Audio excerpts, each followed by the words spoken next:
made such a great impression on me, Bob, because everybody speaks about how how deadly the Soviet Union is. And I remember also you had remarked how if you'd seen the junk that they produce over there, you wondered how in a war the Soviet Union would be able to actually survive. And, you know, we had Sunday some appeasers down in the Pentagon having a protest against the United States military buildup.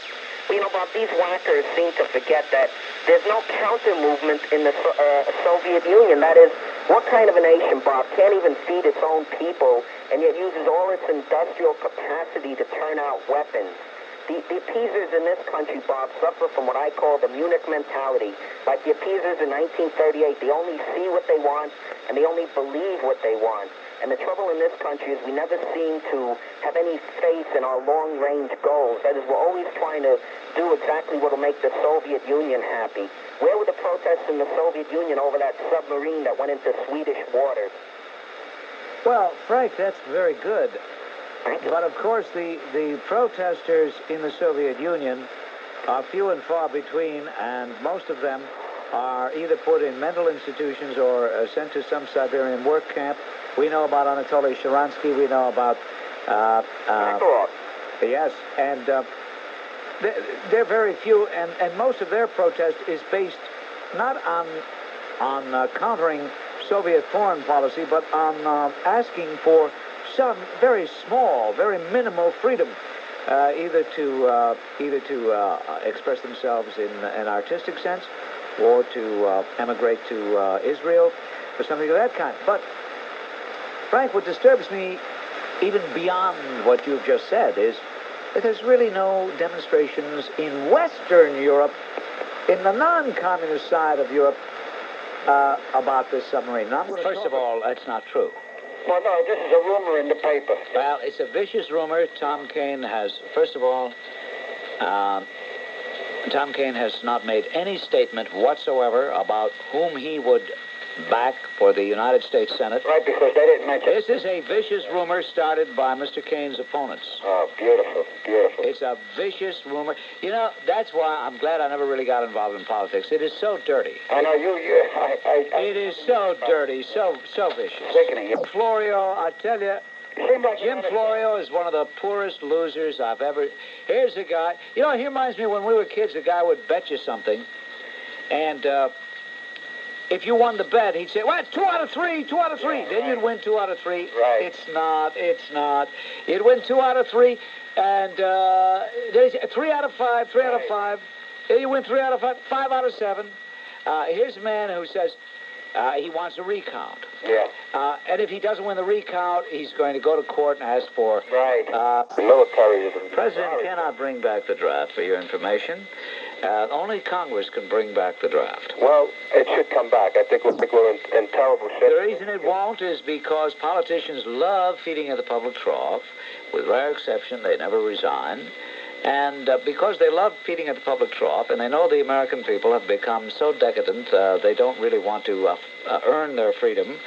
They forgot that Thomas Jefferson said the price of freedom is eternal vigilance. Because of that, no politician will enact, very few. You know, how many real, decent, honest guys are there? Like Barry Goldwater, for example.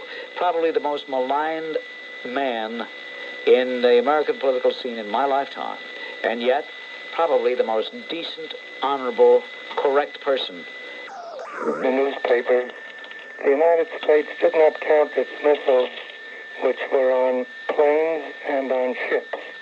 But this is incidental only in that it is not a full disclosure of the situation. Did not count them on either side, sir. Either side. Very well. Now, if it's the Soviets' intention to overrun Europe, why don't they do so now when we do not have any of our missiles deployed on the ground? Well, that's a question that really has no answer. Why anybody attacks when they do or when they don't? My own belief is that the Soviet policy, which is based, on a long-term patient policy, has very good reason to believe that Lenin's prediction will come true. Quote, the West will fall like an overripe fruit right into our hands.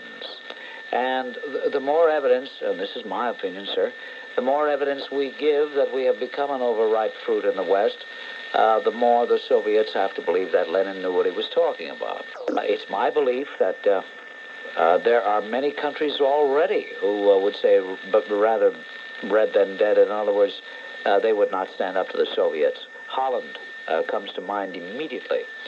A lot of people in this country, too, who, because of their own laziness, ignorance, and base peasant mentality, really don't realize what it would be like if we were to be taken over by the Soviets. Yes. And your influence counts. Use it. Get Gaddafi. Well, I'd like to preface my remarks by saying I voted for Ronald Reagan, and I'm a federal employee. All right? Now, I think what's happening in the federal government, as far as the bureaucracy is concerned, is getting to the point where it's horrifying. Now, I at the time I voted for Ronald Reagan, I realized that the economy was in trouble and something had to be done. But I think there is such a thing as going totally overboard. Now, now it's true, if you cut out certain parts of certain agencies, you're going to save money. There's certain things that happen in the federal bureaucracy that are not essential and perhaps should be eliminated. But what I think the feeling among federal employees in general is that the president has declared war on federal workers as such. There's a malaise. People are now going through the motions of their job. There's no inspiration to do a good job. Was there ever? Sir? Was there ever? Yes, there was. Really? When? I can only speak for myself and the people I work with. Most of us in the particular area I work in are professionals. Many of us. When was there the enthusiasm for the job? Yesterday? Day before? Friday? I've been with the government 10 years. As far as I know, there's always been. There's been a sense of dedication. All right. When did you lose the sense of dedication? This morning? Well, it's been since Ronald Reagan took office. There's been attacks on our benefits, our pay. All right, I understood that. Where does your pay come from? Where do your benefits come from? It comes from taxpayers, sir. Thank you very much. Sir. In two drastic steps about cutting the budget. Now, Where do you draw the line between drastic and too drastic? Where do you draw the line, dear? I say... You said he's taking too drastic. Yes. Where would you draw the line, dear? It would be more gradual, so it doesn't... How do you do it gradually? Explain. Not that it will produce these shock waves to people. In other words, you want the patient cured, but you don't want the patient to take the medicine. Sometimes the... See, this is why I predicted it wouldn't work. This is why, by the year 2000, this country, as we know it, will cease to exist. Exactly for this reason. But sometimes the operation is successful, but the patient dies. Here last year, people couldn't wait to get rid of the past administration because of the... primarily because of the inflation, and had to do something about inflation. We've got to cut government down to size. Now we finally get somebody who's trying to do something about cutting it down to size, and people are complaining. Specifically, why are you complaining? Have you lost a job? No, I'm retired, and I work for the government. Well, then you, of all people, ought to want to see your dollars preserved. Eileen. Yes. Mr. Grant, I heard that you disagreed with those two people before this woman here who talking nonsense about the people who cannot get job and who are laid off and all this kind of a thing. You are a friend of Mr. Reagan. I don't think whether one is a friend of Mr. Reagan's or not is the point. I think the point is whether we are going to do what we have to do to save our economy. I mean, all these people dying. Look, some of those people out there dying for food. I don't know of anybody dying for food. Yes. I assure you that if you can produce anybody who's really dying because they have no food, I personally will feed them. Well, I would sign a few of these. In the meantime, I'm going to get back to the program.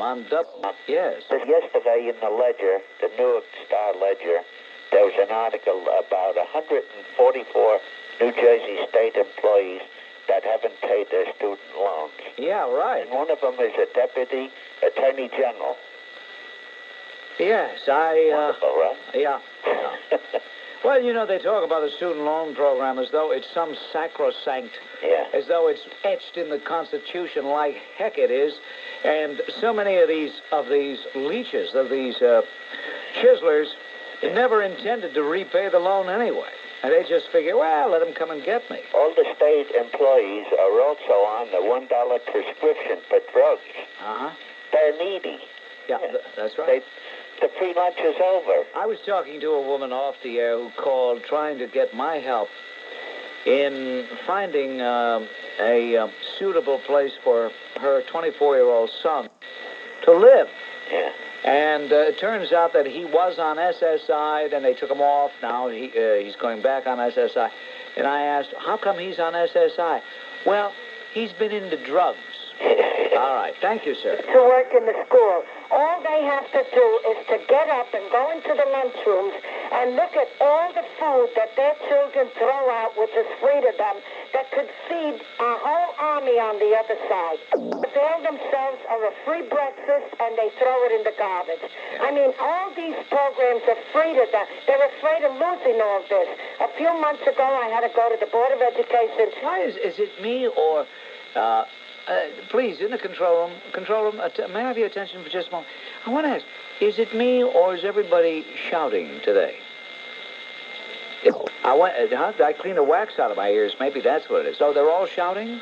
I wonder why everybody's shouting. I never shout. Did you like the lady who called with a very distinctive accent who said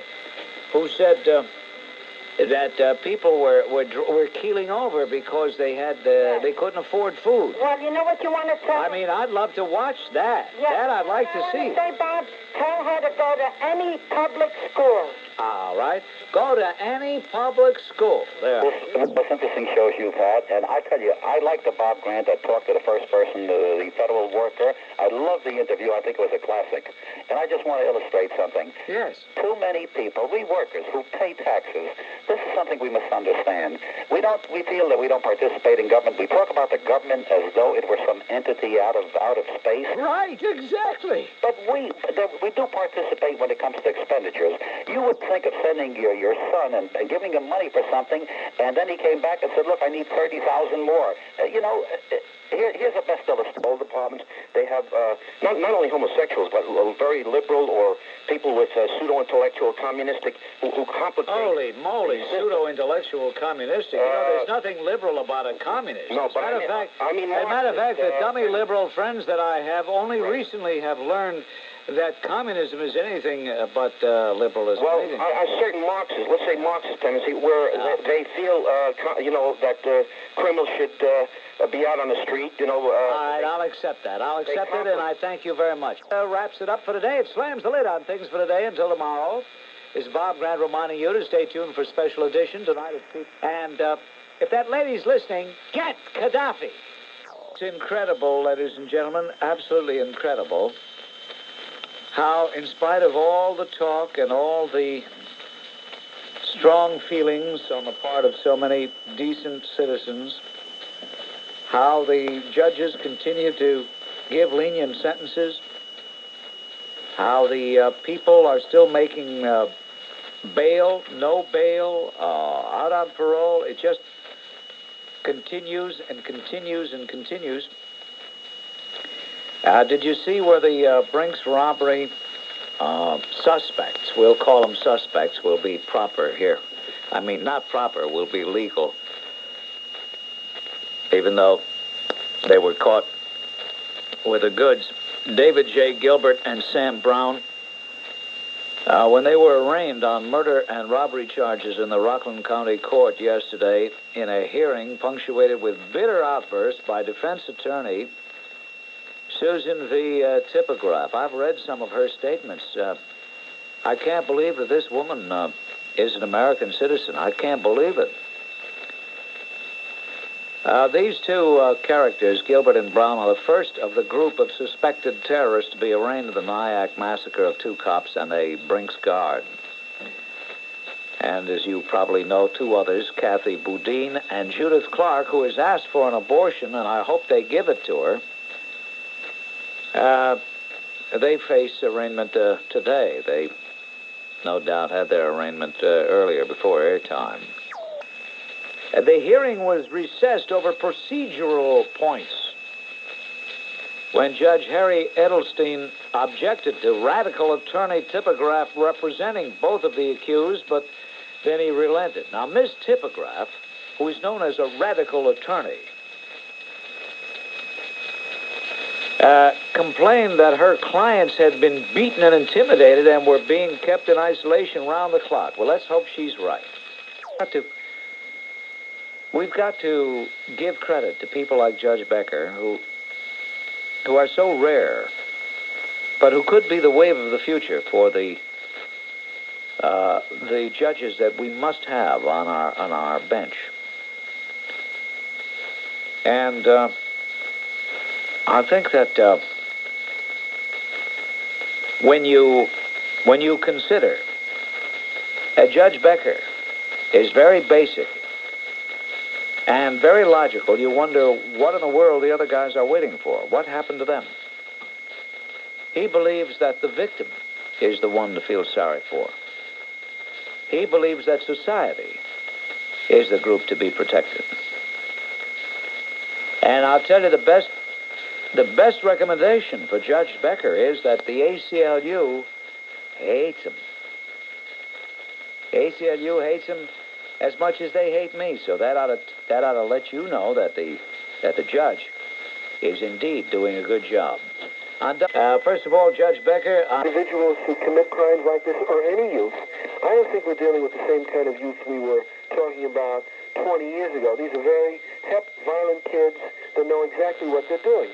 And my own feeling is that they should be treated as harshly as an adult criminal, and that might sound it might sound like a different approach because everybody says, well, let's see if we can redeem that young person. But when a person comes to me in the criminal court, having been arrested several times in the family court for robberies and violent crimes against society, I think it's about time that they learn that their bar mitzvah confirmation into the criminal court is not going to lead to a slap on the wrist.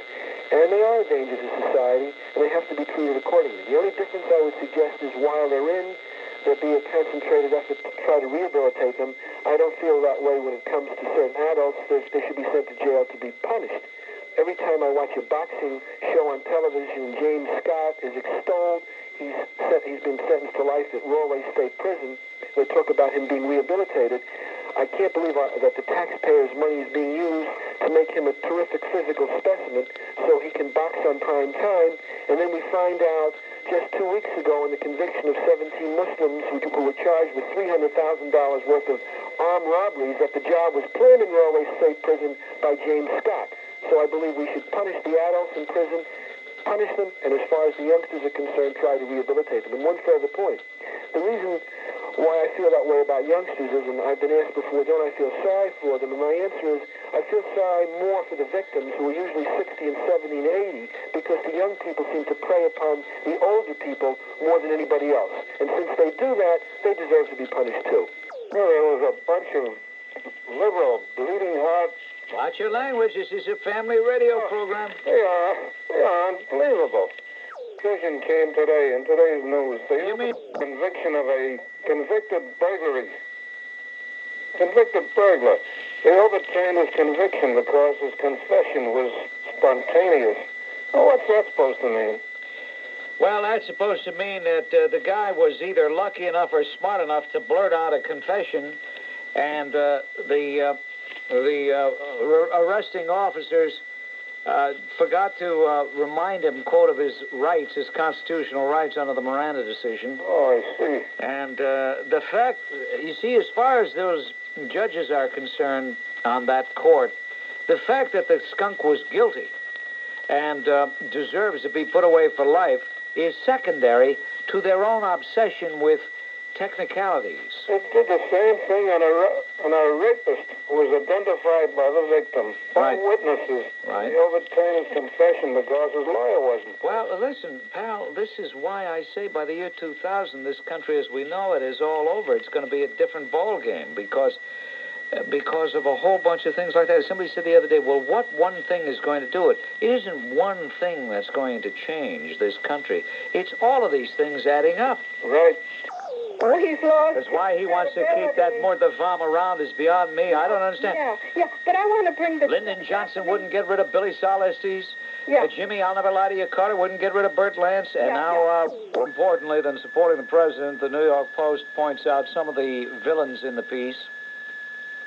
They should be brought to your attention. They are part of this editorial with you.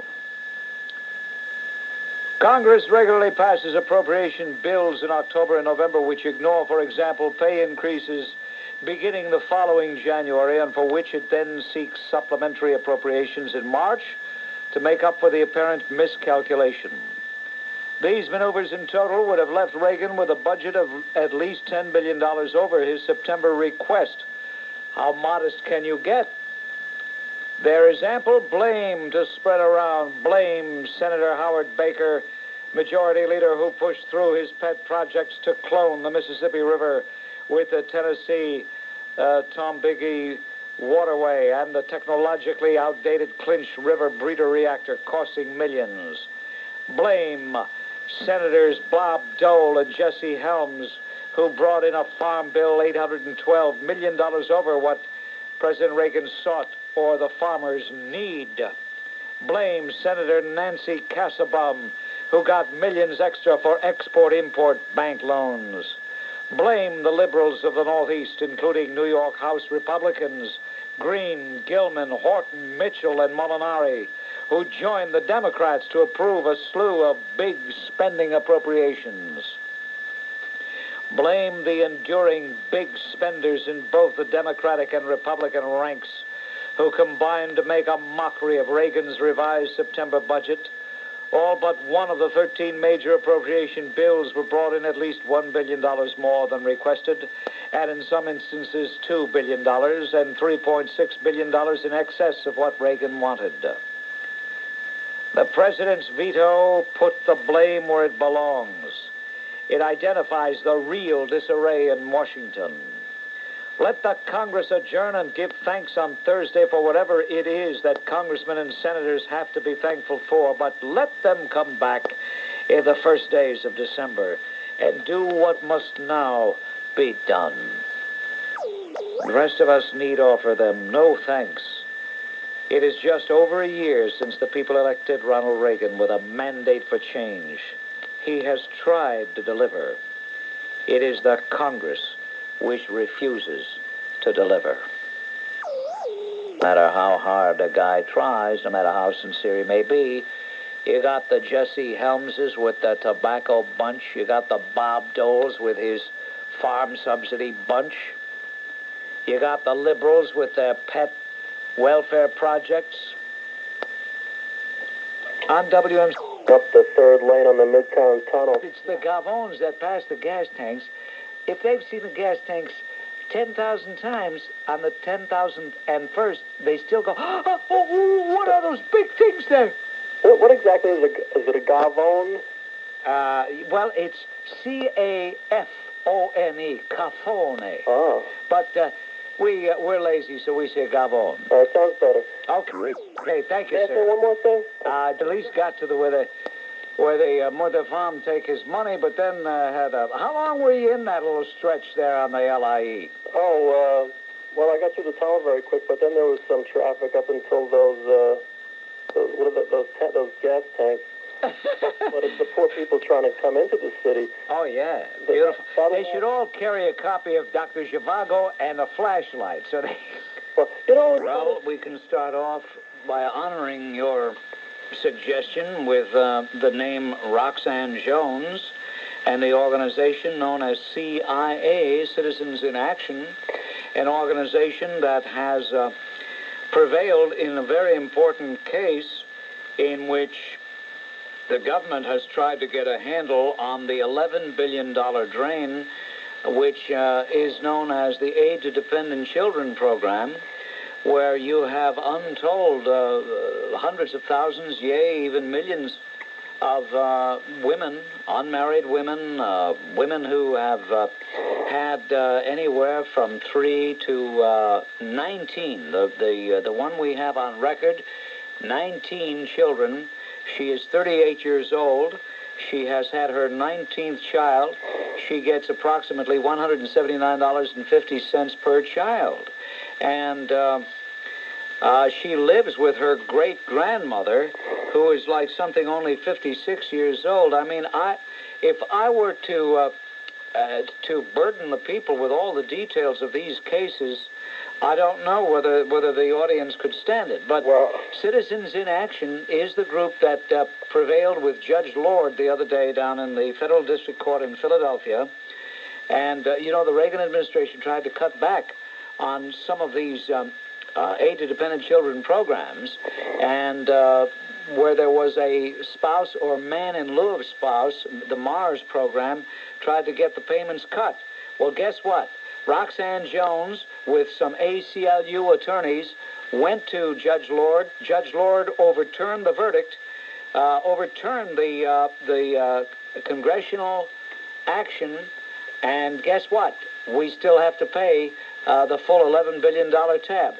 I would like to know, and I'm turning the tables on you, and I'm asking, since when does a federal judge sitting in a district court run the country? If Judge Lord, that's his name, runs the country, why should we pay for a president, vice president, and Congress? We've got Judge Lord. We don't need anybody else. That slams the lid on things for today. For those of you that didn't make it in, I do hope we get a chance to talk tomorrow at 4 o'clock. And tomorrow, your influence counts. Use it. Yeah, get Gaddafi.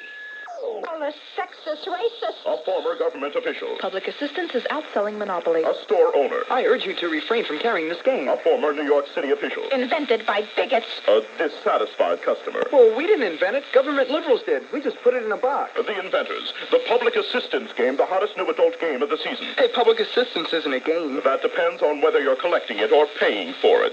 If you can't collect it, you might as well play it. The public assistance game, not available in most stores. Order now by mail.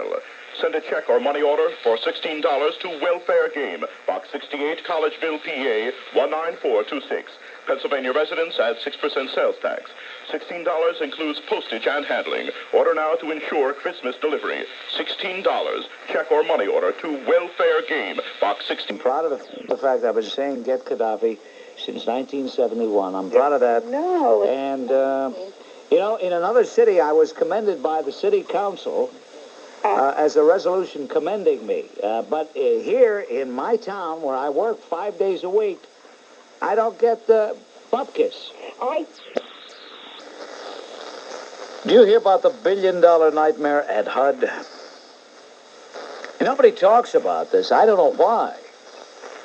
There are certain subjects that I guess are taboo. I don't know why. But I want you to consider the rent subsidy program known as Section 8. You're hearing so much about how the administration is making all these brutal cuts. Brutal my eye. Cuts my eye. They haven't even scratched the surface. For all too long, these entitlement programs have been going on to such an extent that we must be masochists that we want to keep them in place. I mean, that's all I can conclude, masochism. How else would you justify that in 6 short years, Section 8 of the rent subsidy program has enabled developers and their clients to tap the federal till for an astonishing $130 billion. You see, when Congress enacted the Housing and Community Development Act of 1974, the lawmakers generally ignored an obscure rent subsidy program authorized under Section 8. And why not? Section 8's appropriation that first year was, by Washington standards, minuscule, just $42 million.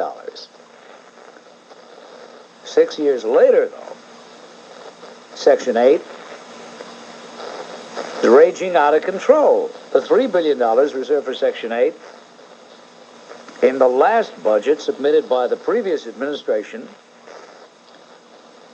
is only the tip of the iceberg.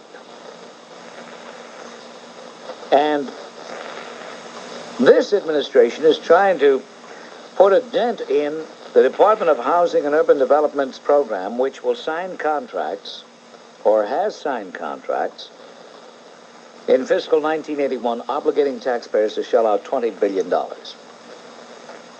in rent subsidies in coming years. And that's just this year's or last year's commitment. It gets a little confusing because in the closing days of the Carter administration, they signed a lot of these into law. And once these things are in place, pretty tough to kill them. But I want to leave you with this thought, and then we'll move to something else.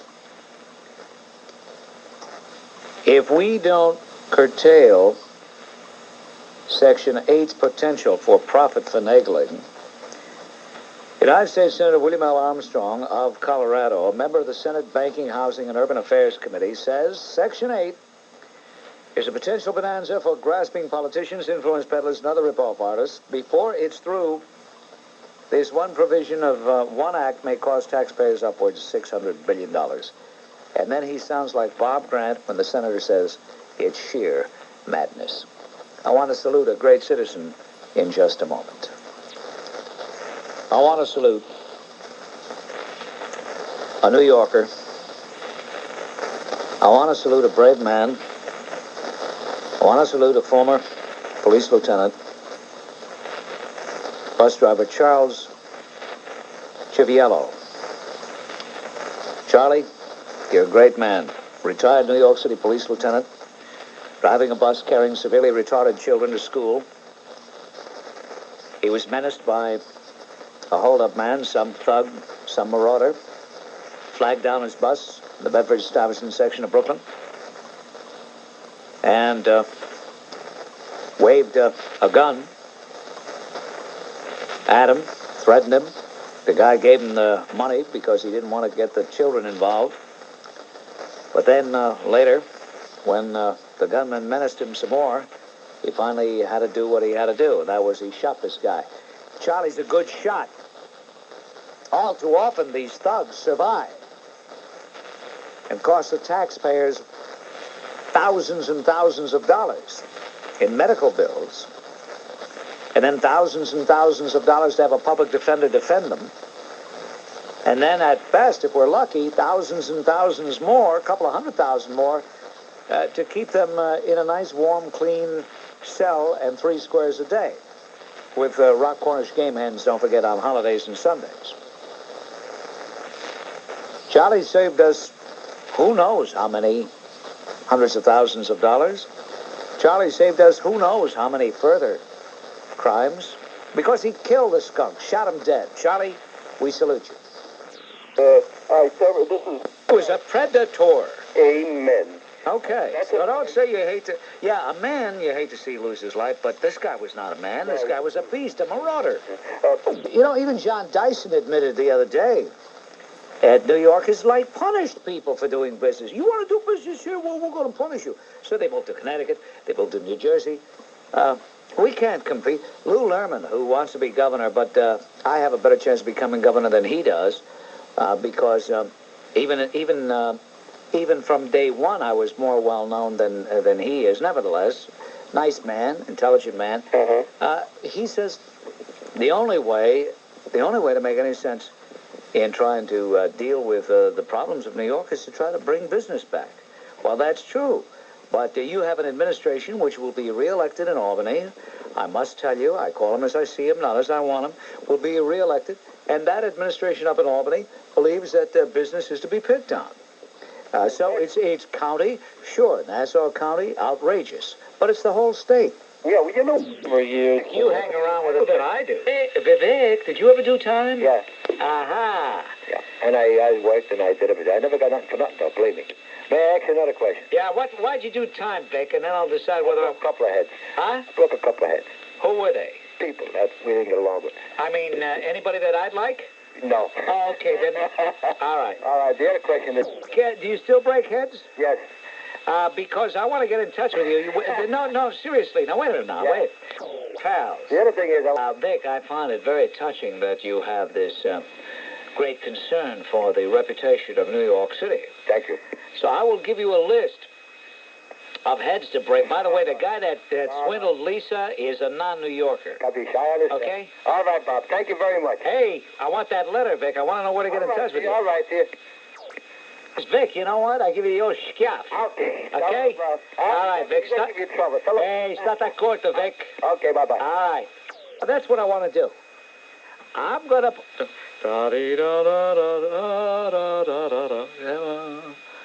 Yeah, so, how come, so, wait a minute. So, what was the guy's name? What was the guy's name? The guy that says, Godfather.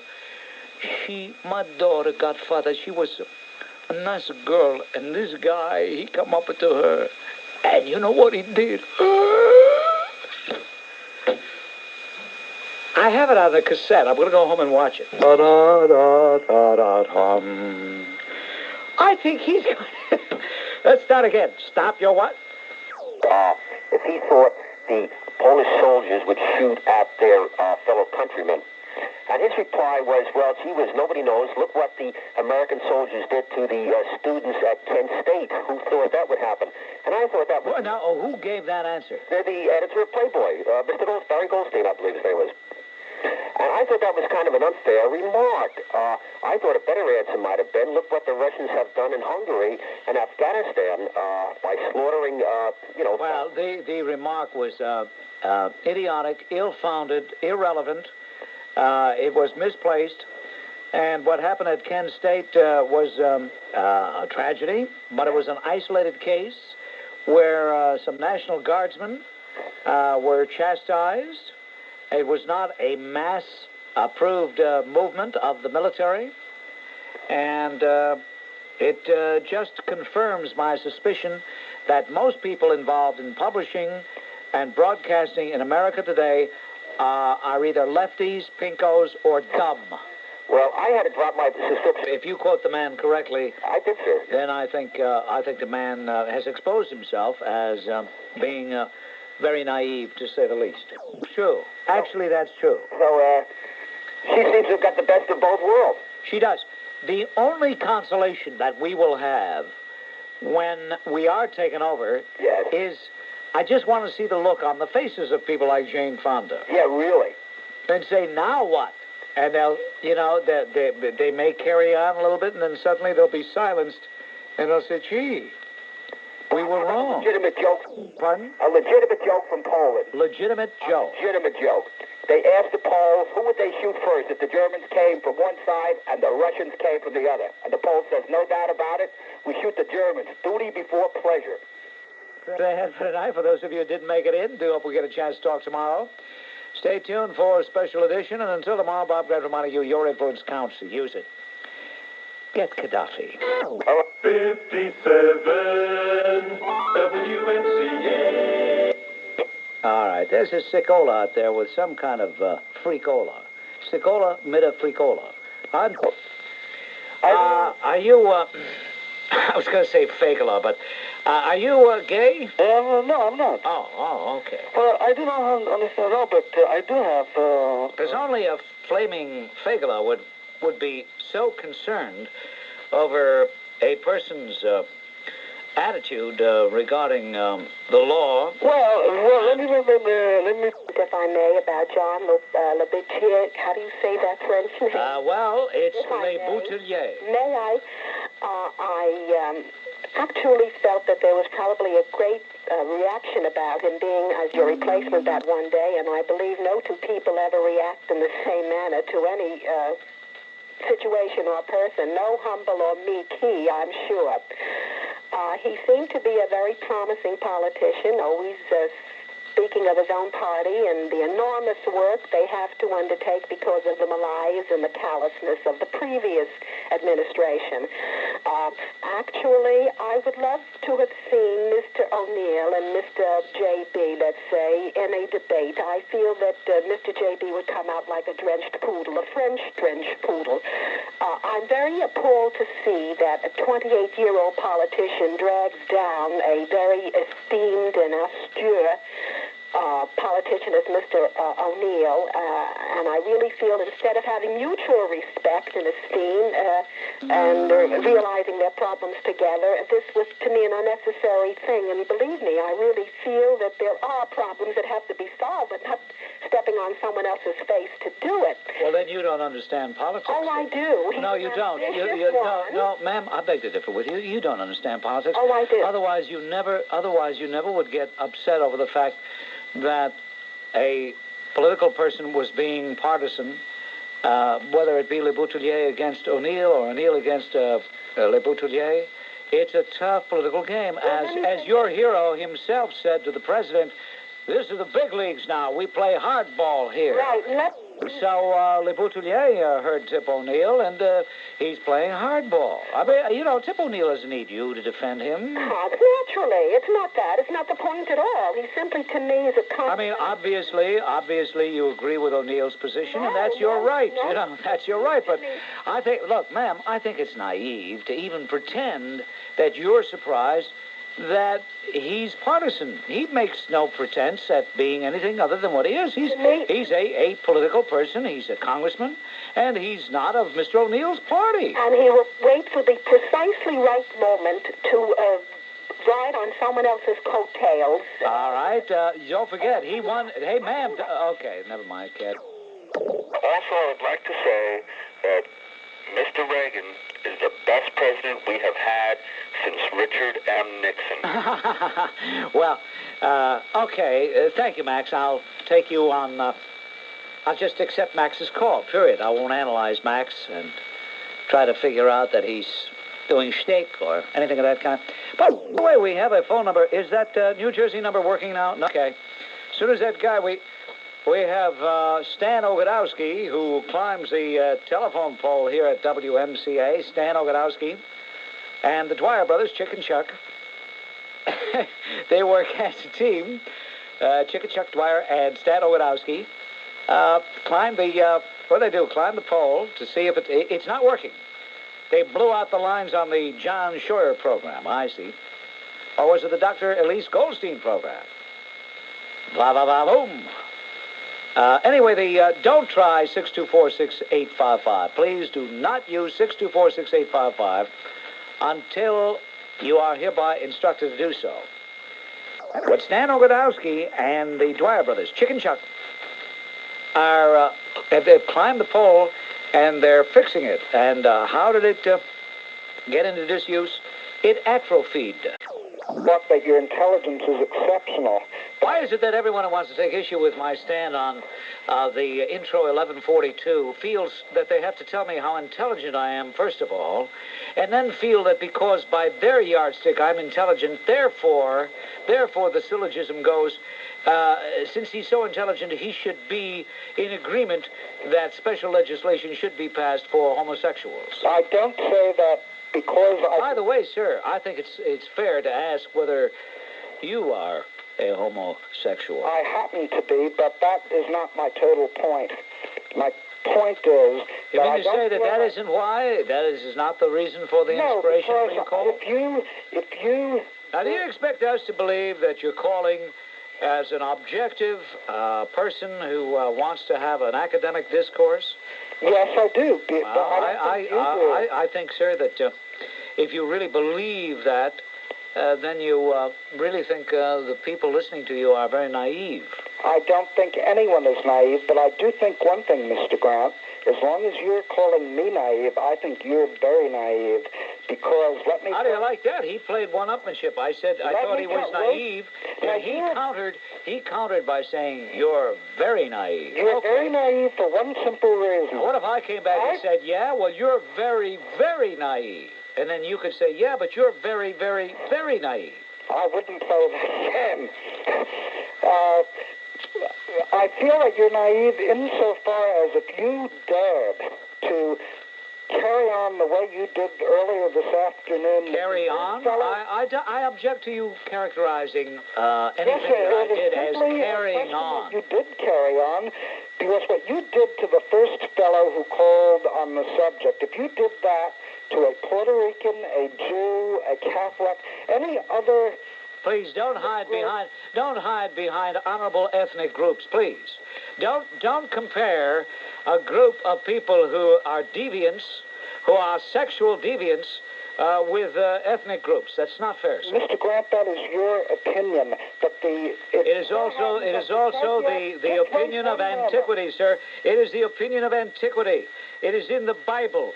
It is in the lexicon of the most learned psychiatrists, and it is also common sense. It would be do you suppose you could remain within the bounds of good taste and tell, I don't know whether your mother or your father would be listening, but tell the rest of the audience how you satisfy your aberrant needs? My aberrant needs are not what I called you about. My aberrant needs have nothing to do with that. It is a question of one's rights.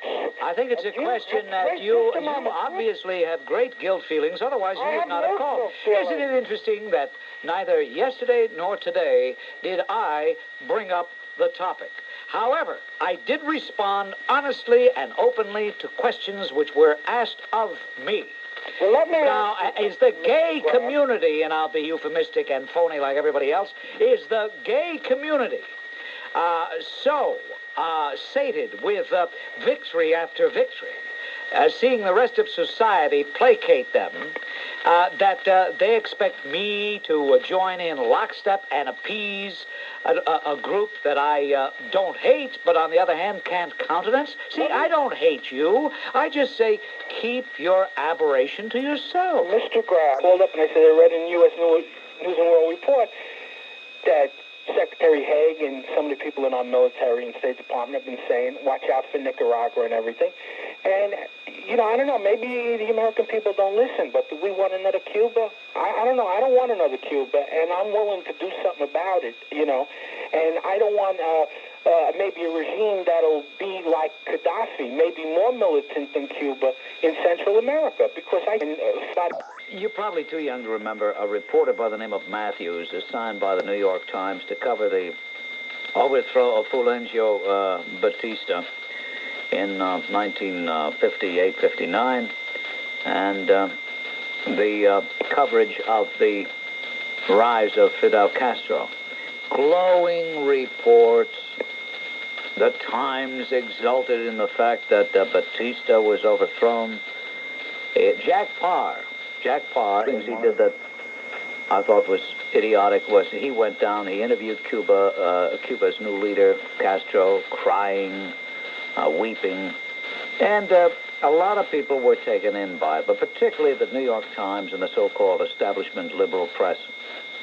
Ever since then, any time there seems to be any left-wing movement, whether it's the Sandinistas in Nicaragua or the murdering skunks in El Salvador, immediately the cry goes up that these are people who represent the mass of citizens in a country. And whoever they are fighting are somehow or other the bad guys. Allende was a bad guy. And yet you would think, according to the same segment of the press, that he was a great leader, communist enemy of this hemisphere.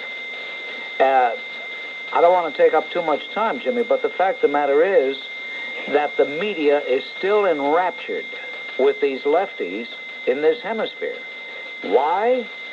I have my theories, but it would take a little too long for me to outline them for you. Maybe they have college and in high school, because most of the teaching profession in the secondary and particularly on the college level is so far over to the left, if we all sneezed at once, they'd fall over. When the Monroe Doctrine was enforced years ago, there was less danger to this country. If somebody was 20 miles off our coast, would it have defeat? No.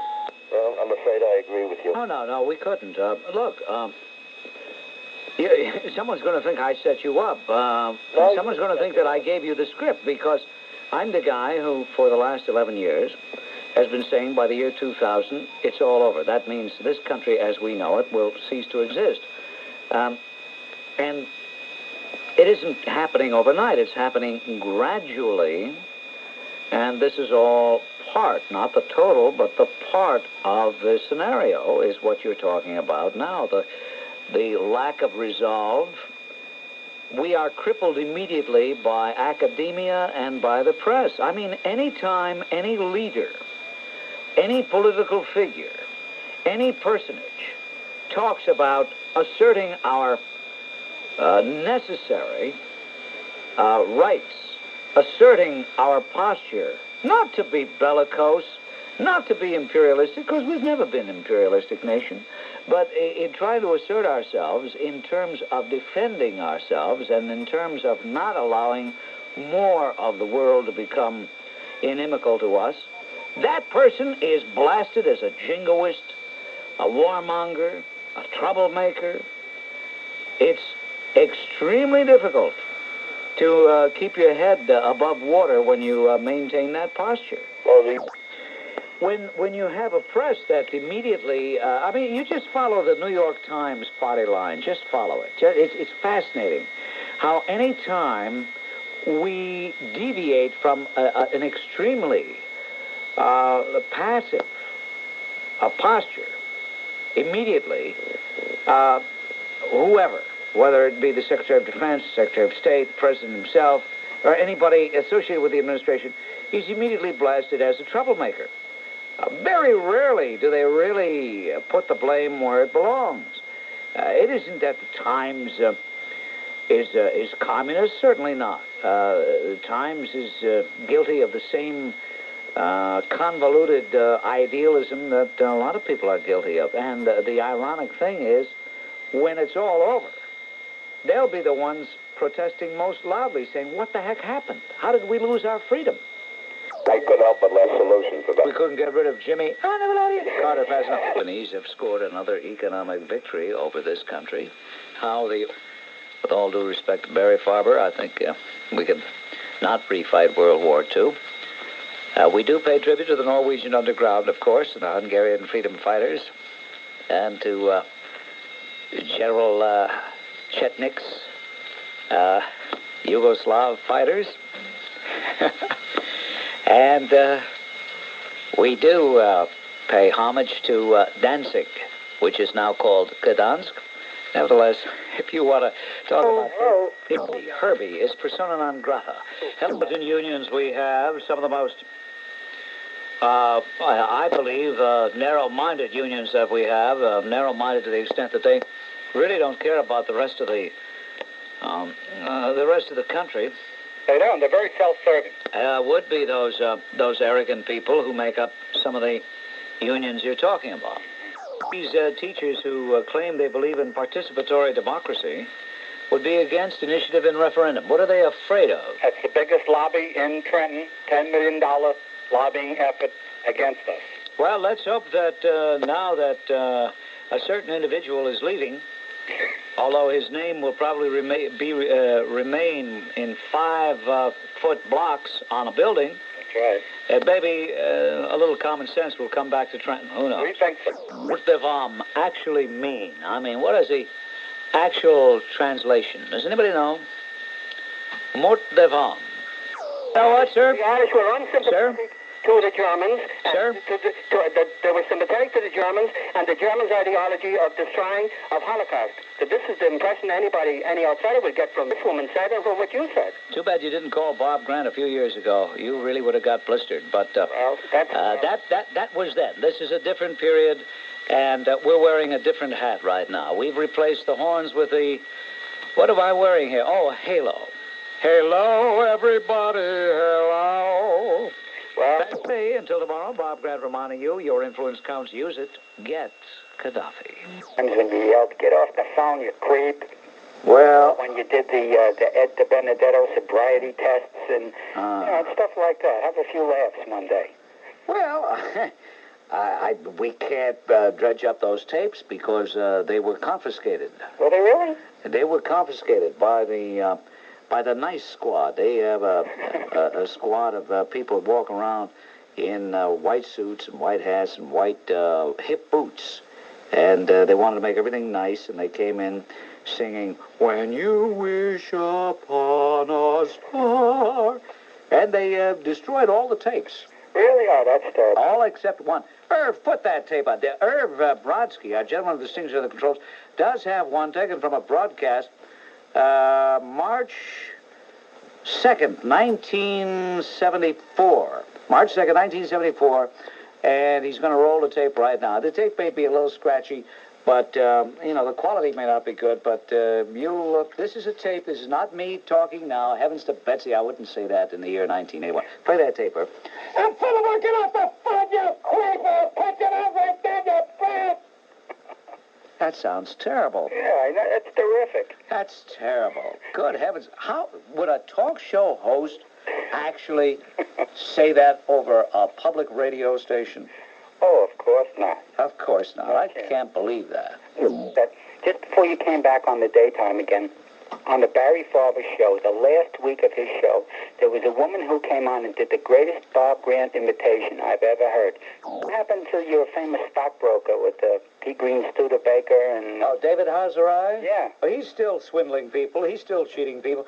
I had looked at the New York Post, and it says Stockbroker slain in city, a headline, and I thought, gee, maybe they finally got Hazarai, but it wasn't him. It wasn't him, huh? No, probably was, an innocent guy who never hurt anybody, instead of David Hazarai, who does drive around in a Pete Green Studebaker, 1974 Studebaker, license number SOB 696969.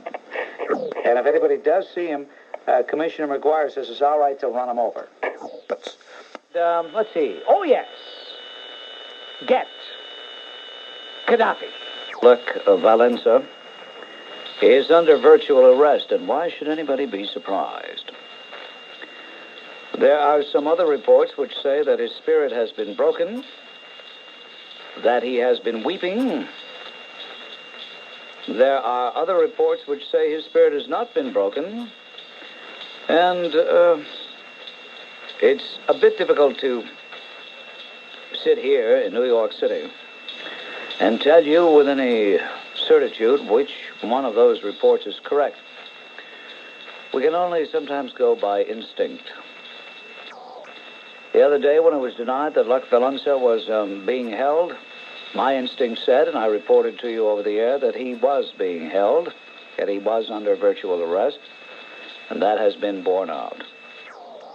I cannot believe that anyone with his courage, with his leadership qualities, with his strength of character, with his devotion to his people, could have cracked, as some reports say. But if he did, he's only human. If he does weep, I'm sure he's weeping for his Poland, not for himself.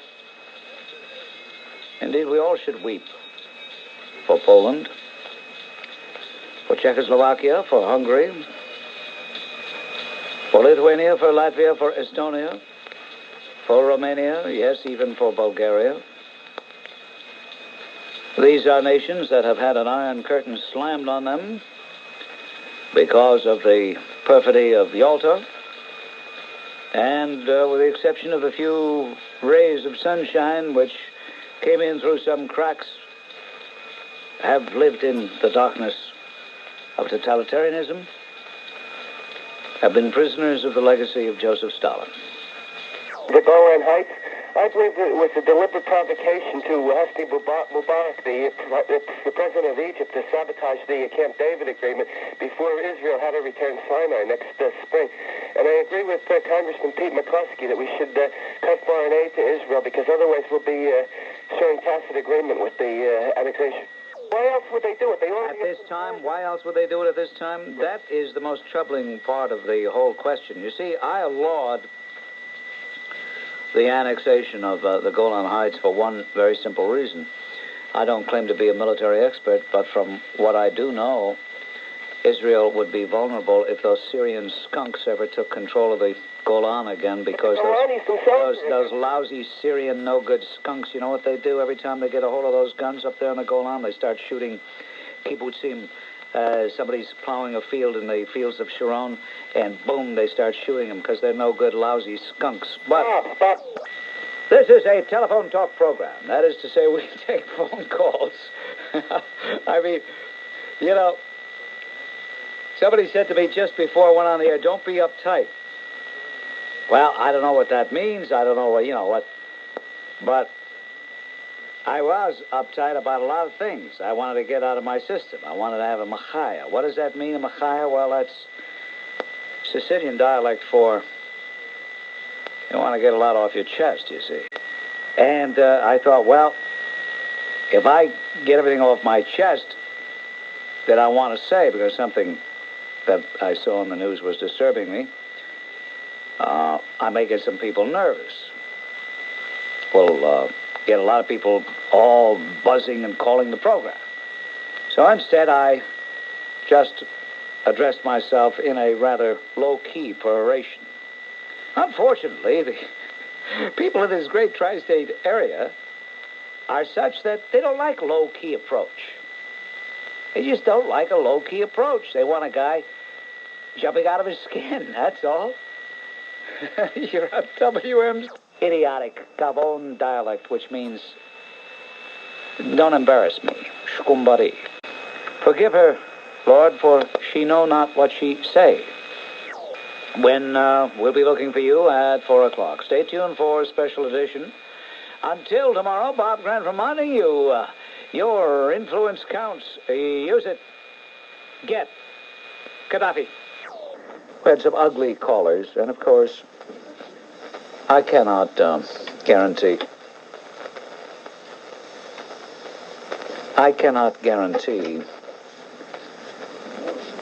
the quality of the people who call the program. Nobody really can.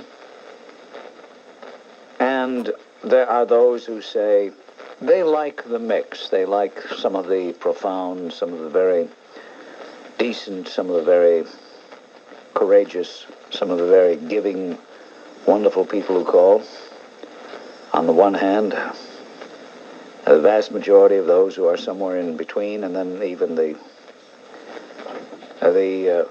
as the mayor would say, the wackos. But sometimes even with the idea that you realize they are wackos, it gets a bit much. And some of the ugly things that were said yesterday were repulsive to me, mainly because they were so ignorant. Some people saying, well, why should we care? Indeed, why should we care? Doing to the Polish people, it's what the American administration has done to the Polish people. That's what I think we should talk about. Because, don't hang up, okay? Why should I hang up? Because I know that you're ready to push the button real fast. Why? Everybody's ready to disagree with you in a way. But my point is, there is a point behind all this, is that I think that the administration now is using the Polish people as a wedge against the Russians, simply by provoking them into believing in solidarity, believing that they could all of a sudden snap their fingers, go through a whole bunch of motions, push some paper, and they won't be ruled by the communist administration anymore. They can be almost democratic. Now, who basically put all those ideas into the Polish people's head? Or not only the ideas, I should say, but who said they would back them up? Nobody said they would back them up, well, and I think you show a great ignorance in human nature when you think that a people would want freedom only because someone told them they should want freedom. No. I guess you think it's inimical to man's nature to want freedom. No, it's not. Well, then, my friend, you're way off base when you suggest that they would have gone along as docile slaves except someone suggested that they could be free. Quite the contrary. We've kept a hands-off policy, which I think is a disgrace ever since Yalta.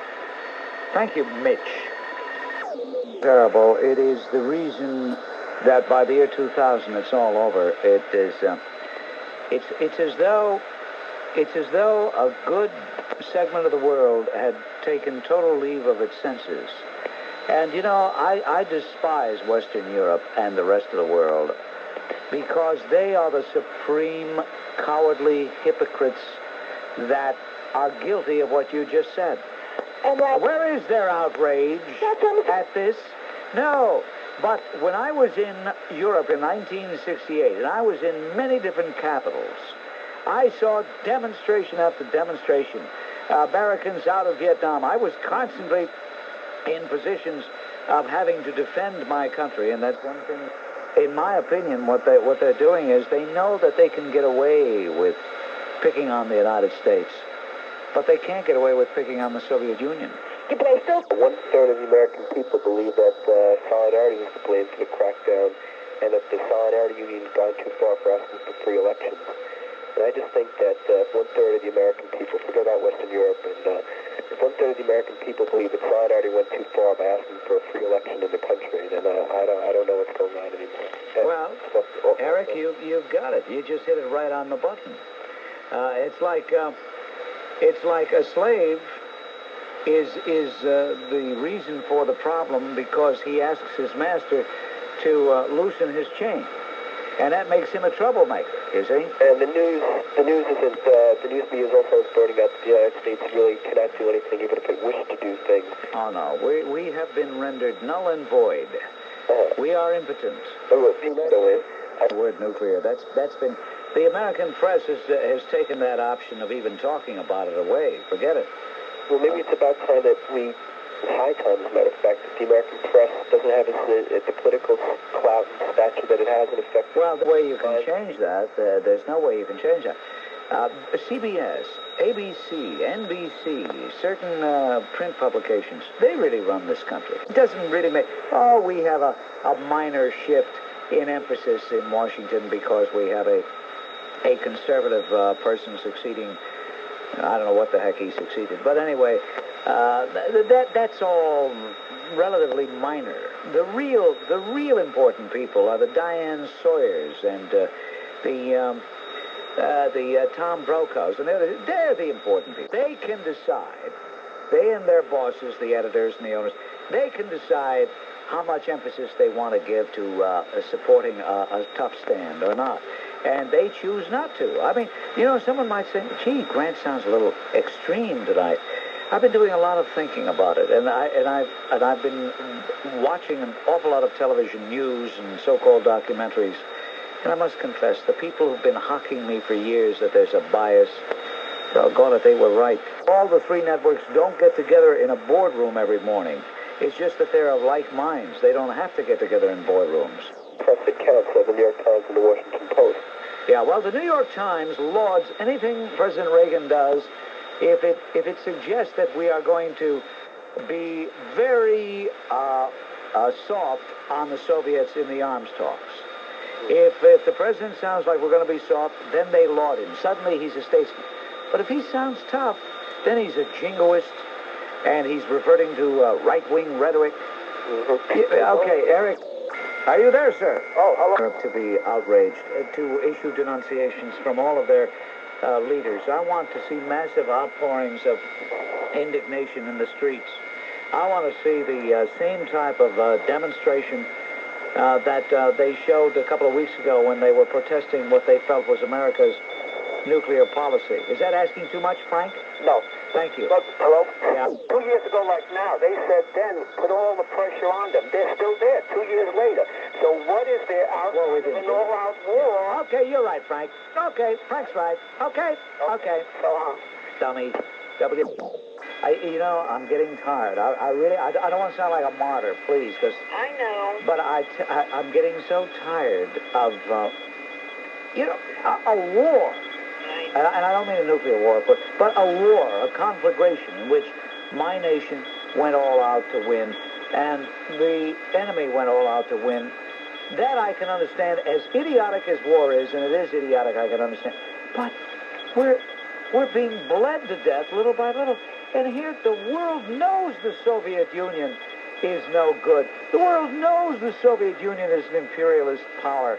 And yet the world caters to the Soviet Union and gives us the back of its hand. That's what I just don't... I don't get it. Dr. Elise Goldstein couldn't cure it. Standards will be lower.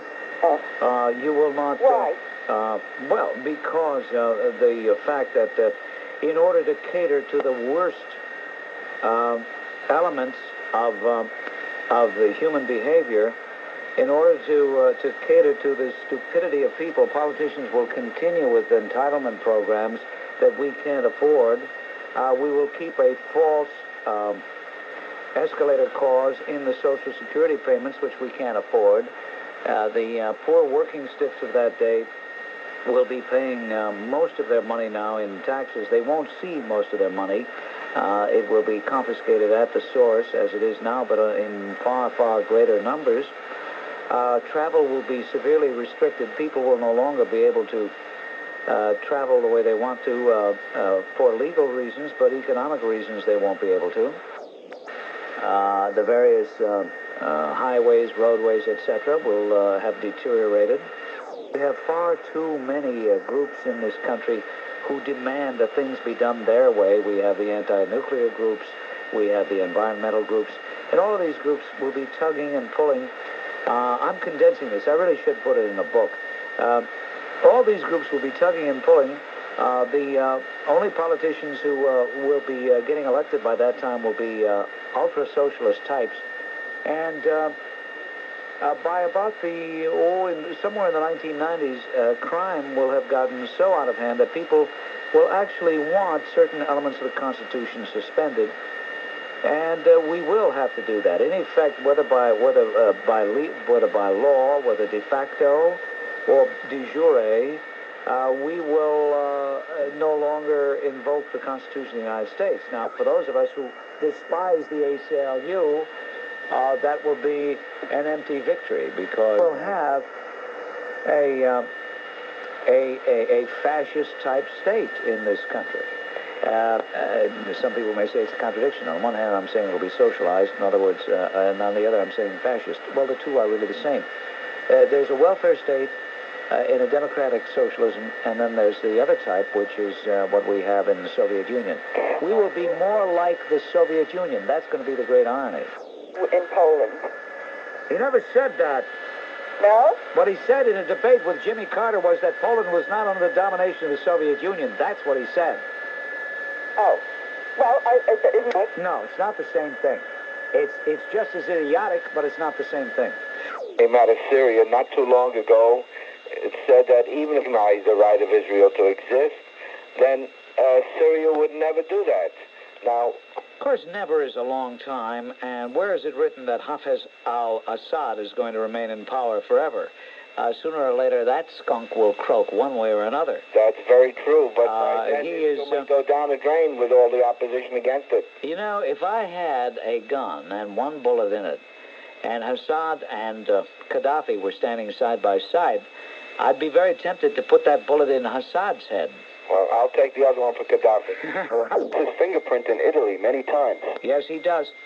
It would not surprise me if someday it turns out that he has been the financial darling or the patron of the Red Brigades. And he's consistent in that regard, in supporting terrorism. And especially in Italy. Yeah, by the way, that I just have to believe that general's either dead or soon to be dead. They don't fool around, those maniacs over there. And they're dealing with a government that is ludicrous. Absolutely. I think somebody said directly to Gaddafi, and you're dead. Well, you're destroyed. Oh no, but we can't issue ultimatums. Didn't you know that? Well, the American media and a great segment of American luminaries, I don't want to mention her name, do not want us to make threats. That's jingoist, nationalist, imperialist, fascist. I'm making the threat then, okay? All right. That kicks things in the head for today and this week. Until Monday, Bob Grant reminding you your influence counts. Use it. Get Gaddafi. There are AFL-CIO people that are very much involved with the solidarity unions, and that they are spreading their message throughout the world. Well, am I missing something? I see nothing devious here. I see nothing that implies anything that is not correct. What have I missed? Well, to me, what it appears is that this is not just a freedom fight, but a fight by socialistic entities among themselves to present the idea of international socialism in more palatable terms. And the fact that the Polish Pope is also involved, and it has gone to South America. Your first name isn't Ruth, is it? No, it's Marie. Marie. And has... because there is someone by the name of Ruth who writes me letters that are... that suggests that not all the marbles are in place. and listening to you with his baseless, absolutely paranoidal diatribe is very reminiscent. You're uncompromised. Soviet Union has never kept a pledge, a promise. The Soviet Union seeks only worldwide domination. They've never retracted that. The tactics may change from time to time, but the strategy is the same. That's why I think they're going to win, Bob. Eventually they're going to win. I agree with you. I really don't think we have any allies in this world. And in fact, No, what's incredible is how the really important segments of the media, I don't mean the whole media, but the really crucial segments, like the New York Times, whenever any American president, whether it be this one or the last one or the one before, whenever they seem to play second fiddle to Western Europe, whenever they seem to try to placate the third world, whenever they seem to take a very reticent attitude towards the Kremlin, the Times, for example, and the Washington Post, they will laud that administration. Suddenly that administration has become very statesman-like.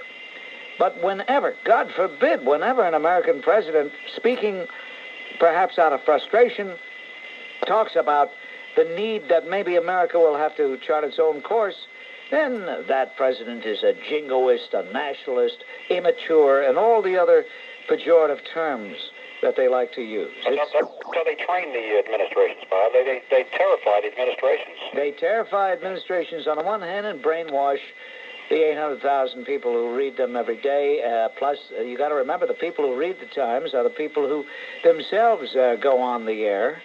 You don't see Walter Cronkite or the fellow that's trying so desperately to take his place but will never make it. You don't see them reading the Daily News or the Post. They just look at page 6 in the Post to find out how much they're making. But they read the editorials of the Times. Roll the tape back. In a program dedicated to the free exchange of ideas and of opinions. Edit out the word ideas, please. All right, now. Program of exchange. WMCA, hello. To us, and Israel has prevented the Russian bear from putting her paws on Arabian oil. You really believe that? If the Russians really wanted to move in, well, why? Nobody has greater respect and love and affection for Israel than I do, and nobody has greater hatred for the Soviet Union than I do. But I cannot be a party to this unrealistic conversation. You're entitled to your opinion, but I just want to go on record as saying I do not sanction. We haven't really tried a Teddy Roosevelt policy, because as soon as we start to try it, immediately the hypocrites of the world, the sanctimonious people, say that we're endangering the safety of the world. That you've had a ball of the beer before you call the show. Admit it. I'm all alone here, Bob. What's her name, Jack? Huh? What's her name? Jack. No, her name. You want it over the air? Yeah, her name. Anna.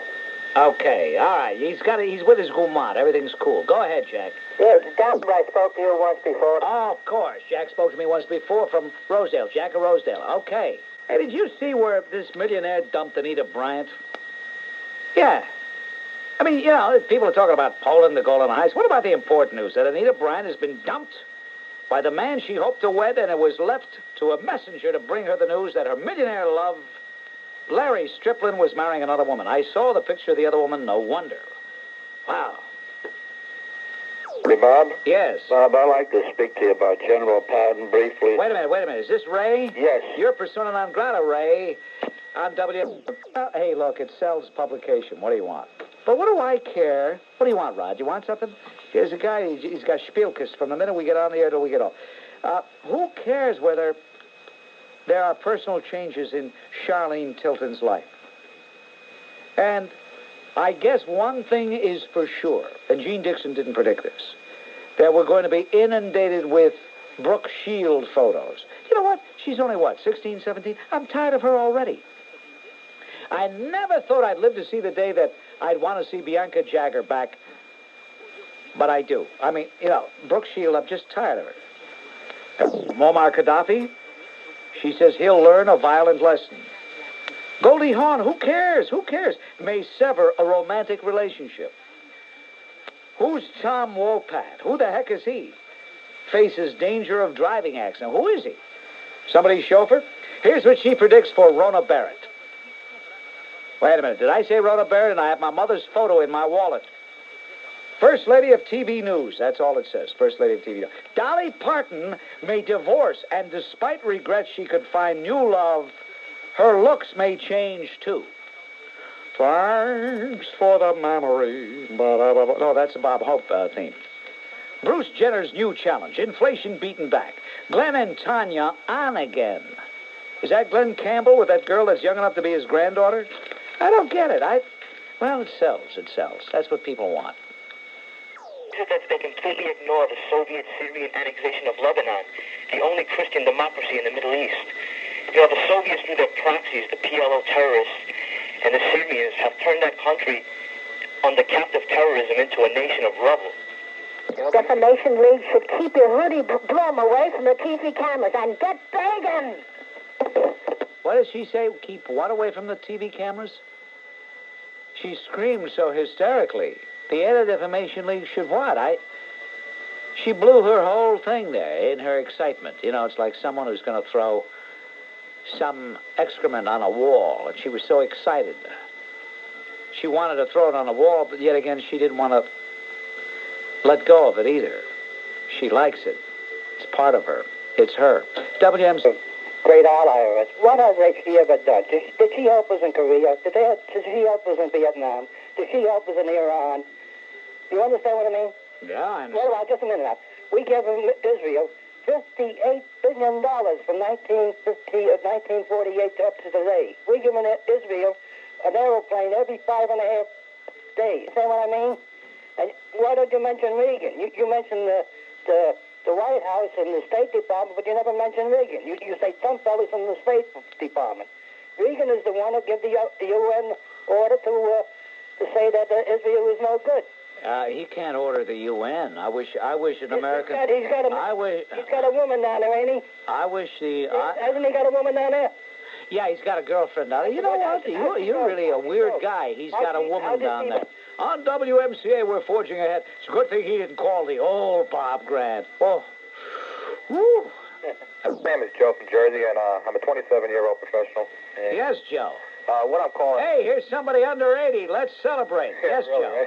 I'm waiting in my own mind what's been said back and forth by people such as Hannah made that phone call trying to link Reagan's policy with Israel towards something happening in a completely another part of the world, in Poland. I wish that the people on your show would take more serious before they speak and listen to themselves, think of what they want to say first. Because a lot of things are senseless that are said, and I think that you make some excellent points, and there are some people who make some excellent points also. But I would like to listen to more in-depth type questions which are more well thought up.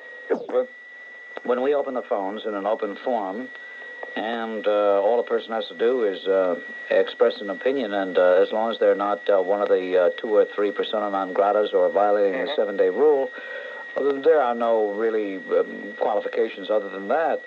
So a lot of people are really expressing emotions rather than sharing logical thoughts. Yes, sir. My name is Angelo. Ευχαριστώ πολύ. Καλά Χριστούγεννα. Είμαι πολύ ευχαριστημένος που μιλούμε σας. That kicks things in the head for tonight. Until tomorrow, Bob Grant reminding you your influence counts. Use it. Get everybody. York and Washington. And that's Herbie. He's a persona non grata, Rod. Persona non grata. There are 3 persona non gratas. One is that woman. You know her. The other is Ray, and the other one is Herbie.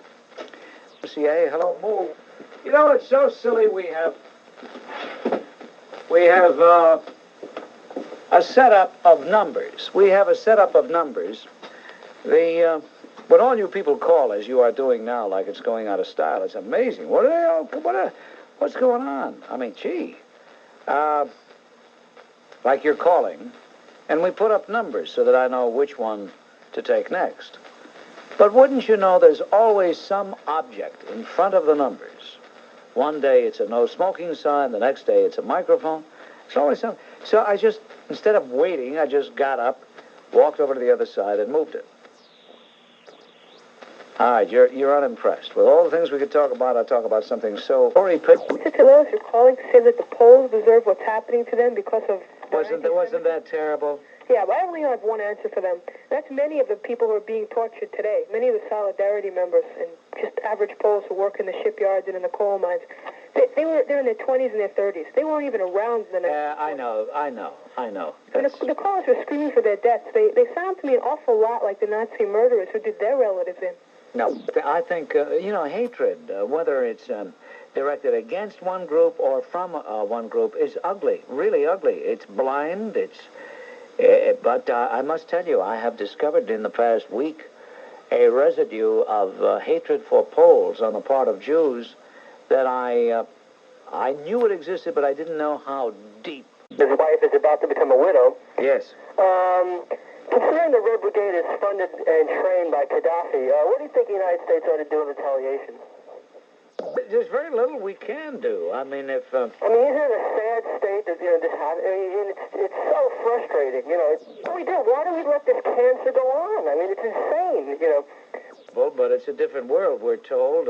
The Anthony Lewises of the world tell us that it's a different world now, that we can't just act as a wronged nation anymore, that we have to take into consideration that the whole world could blow up. So if you want to use that as an excuse, that means that really the Red Brigades all over the world can get away with whatever they want. But why should anybody be surprised? We were warned that when we allowed the Ayatollah Khamenei to get away with what he did to those hostages, just because after 444 days they finally came out, that didn't change the fact that they were held. It didn't change the fact that an American embassy was held hostage, did it? Income per capita of the 3 million people there has risen from $1,900 a year to $9,000.